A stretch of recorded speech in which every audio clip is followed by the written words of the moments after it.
সংগ্রামী বন্ধুগণ, হাত পাখা আছে হাতে, মাঝে মাঝে একটু নাড়াচাড়া দেওয়া লাগে তো আলহামদুলিল্লাহ। সংগ্রামী সাথী বন্ধুগণ, আজকের ঐতিহাসিক মহাসমাবেশে এখন বক্তব্য রাখবেন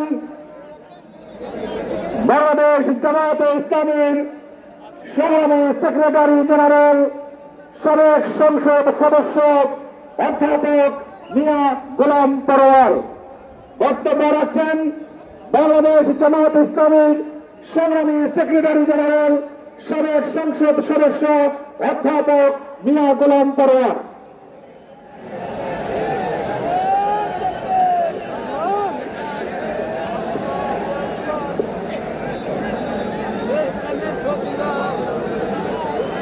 السلام عليكم ورحمة الله وبركاته.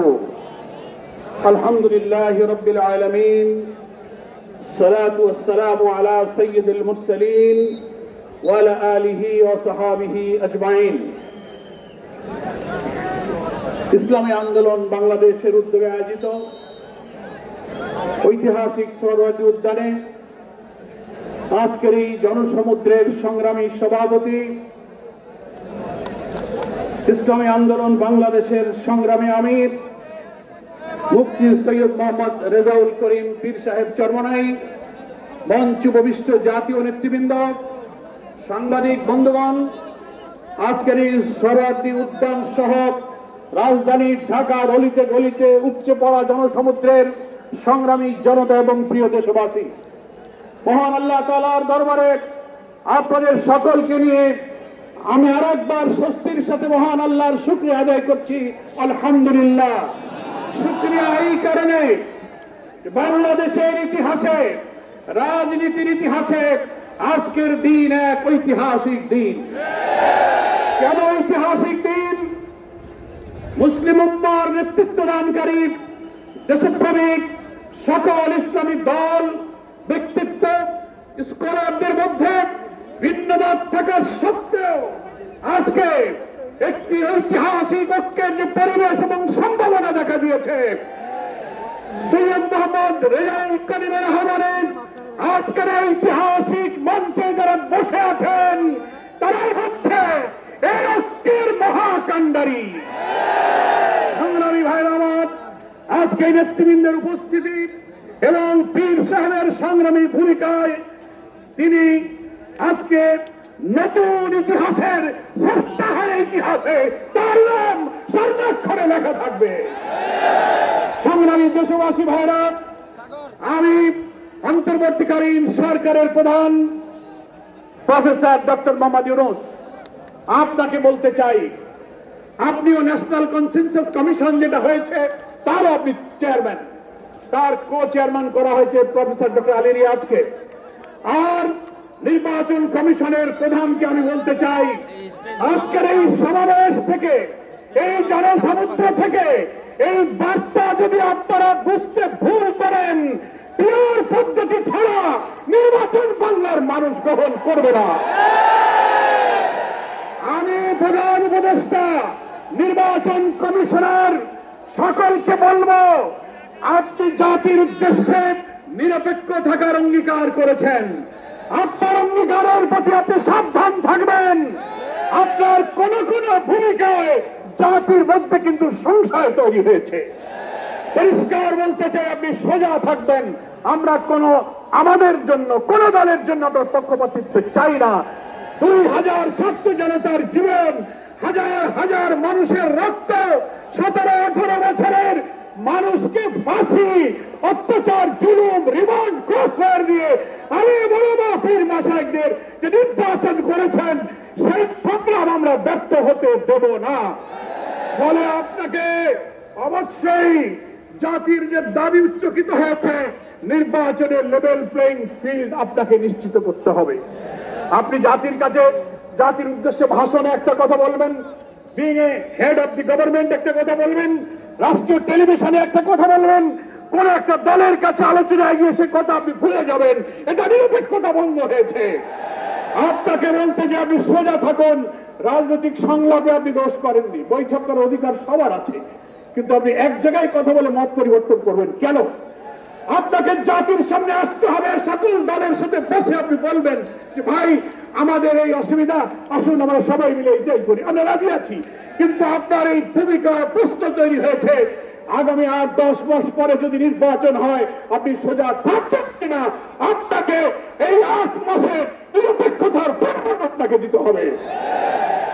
আপনাকে নির্বাচনের আগে যে শর্ত, মানবতা বিরোধী গণহত্যাকারীদের বিচার অবশ্যই দ্রুত দৃশ্যমান করতে হবে। দিল্লিতে বসে দিল্লির তাবেদার শেখ হাসিনা এই বাংলাদেশকে আবার উস্কানি দিয়ে ভারতের সেবাদাসে পরিণত করার ষড়যন্ত্র করছে। অবিলম্বে নির্বাচনের আগে এই বিচার আমরা দৃশ্যমান দেখতে চাই। সংস্কারের ব্যাপারে অনেকে ঢিলা দিচ্ছেন, বলে ইলেকশন আর সংস্কার একসাথে হবে, ক্ষমতায় গিয়ে করব। কিভাবে বুঝলেন কে ক্ষমতায় যাবে? জনগণের ভোট আপনি পান, তারপরে আপনি ক্ষমতায় যাবেন। এই ফ্যাসিবাদী আমলের রাজনৈতিক সাংবিধানিক সরকারের যে কাঠামো তৈরি হয়েছে বাংলাদেশে, এই কাঠামো তছনছ করে দিয়ে নতুন বাংলাদেশের নতুন বন্দোবস্ত কাঠামোর জন্য অবশ্যই মৌলিক সংস্কার প্রয়োজন। এই প্রশাসনিক ব্যবস্থার মধ্যে আমরা নতুন কোন ফ্যাসিবাদ, নতুন কোন হাসিনার আমরা জন্ম দিতে চাই না। এই জন্য সংস্কার আমাদেরকে করতে হবে। আন্দোলনের শহীদ আহত যারা, তাদের চিকিৎসা এবং পুনর্বাসন করতে হবে। 1,10,00,000 ভোটার, তাদেরকে ভোটাধিকারের ব্যাপারে আপনাকে নিশ্চিত করতে হবে। স্থানীয় সরকার নির্বাচন আগে দিতে হবে। জুলাই সনদ এবং ঘোষণাপত্র অবশ্যই জুলাই বিপ্লবের বার্ষিকী আমরা 1 তারিখ থেকে 8 আগস্ট পালন করব। এর মধ্যেই জুলাই সনদ এবং জুলাই ঘোষণাপত্র আপনাকে বাস্তবায়ন করতে হবে। সংগ্রামী দেশবাসী, বাংলাদেশ জামায়াত ইসলামীর সংগ্রামী আমির ডাক্তার শফিকুর রহমান, তিনি পীর সাহেব চরমনাইকে এবং আপনাদের সহ সকল দেশবাসীকে জামায়াত ইসলামের পক্ষ থেকে সালাম এবং শুভেচ্ছা জানিয়েছেন। তিনি জাতীয় ঐক্যের জন্য যে ঐতিহাসিক ভূমিকা রেখে চলেছেন, আমি মনে করি চরমনাই পীর সাহেব সেই চেষ্টার ক্ষেত্রে একটি গুরুত্বপূর্ণ ঐতিহাসিক উদারতা, অবদান, মহব্বত রেখে ইতিহাসের একটি স্রষ্টা হয়ে তিনি থাকলেন। আগামী দিনে জাতীয় ঐক্যের মধ্য দিয়ে নতুন ফ্যাসিবাদের জন্মকে আমাদের ঠেকাতে হবে। আমরা এই ঐক্যের পেছনে চরমনাই পীর সাহেবের যে উদারতা, যে আন্তরিকতা, যে মহব্বত, তার মাধ্যমে তিনি যে গুরুত্বপূর্ণ ভূমিকা পালন করেছেন, আমরা দেখতে পাচ্ছি ইতিমধ্যেই বাংলাদেশের গ্রামে গঞ্জে, শহরে, নগরে, বন্দরে উলামায়ে কেরাম, মুসলিম উম্মাহর নেতৃত্বদানকারী জনগণের এই ঐক্যের পরিবেশ দেখে, আজকে এক মঞ্চে দেখে গ্রামে গ্রামে ঐক্যের জোয়ার শুরু হয়েছে।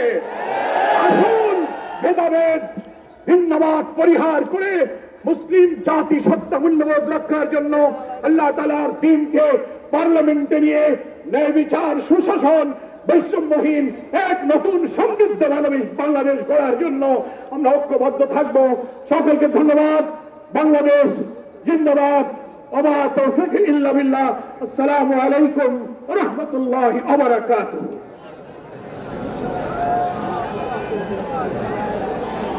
সকলের হাতের হাত পাখা এবং পতাকা উড়িয়ে দেখিয়ে দিন আজকের এই মহাসমাবেশ নতুন বাংলাদেশের সূচনা করবে ইনশাআল্লাহ।